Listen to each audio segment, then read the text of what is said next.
Hello મિત્રો, આજે આપણે બનાવીશું કંકોડા એટલે કે કંટોલાનું શાક, જે ચોમાસાની ઋતુમાં 2 થી 3 મહિના જ મળે છે, જે ખાવામાં ખૂબ જ ગુણકારી હોય છે. હંમેશા મીડિયમ સાઈઝના કંટોલાની પસંદગી કરવી. કંટોલાને 2 થી 3 વખત સારી રીતે ધોઈ લેવા, જેથી તેની ઉપર જે કાંટા જેવો ભાગ દેખાય છે તેની અંદરથી ધૂળ, માટી જેવો કચરો હોય તે નીકળી જાય, જેથી તે એકદમ સાફ થઈ જાય.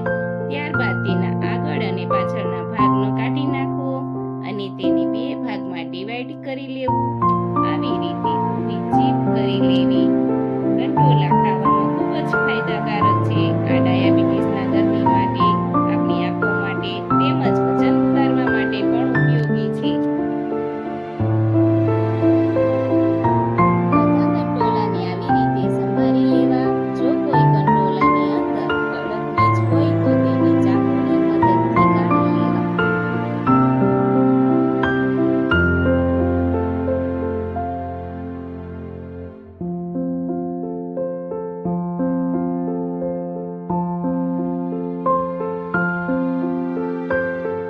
ત્યારબાદ આપણે મસાલા માટેની તૈયારી કરી લઈએ. જેના માટે 1 ચમચી વરિયાળી અને 1 ચમચી આખા ધાણા ખાવણીમાં અધકચરા ખાંડી લેવા, તેમજ શાક માટે મસાલા તૈયાર કરી લીધા છે. હવે આપણે કુકરમાં 2 પાવડા તેલ ગરમ કરવા મૂકીશું. તેમાં 1 ચમચી આખું જીરું નાખવું, થોડી હિંગ નાખવી, તેમજ વરિયાળી અને ધાણાનો ખાંડેલો ભૂકો નાખીશું.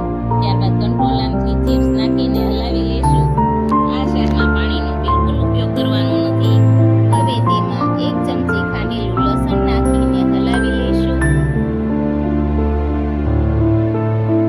ત્યારબાદ અડધી ચમચી હળદર નાખીશું, 1 ચમચી ધાણા જીરું અને સ્વાદ અનુસાર મીઠું નાખીને હલાવી લેશું. 10 મિનિટ માટે તેને ઢાંકણાથી ઢાંકી દઈશું.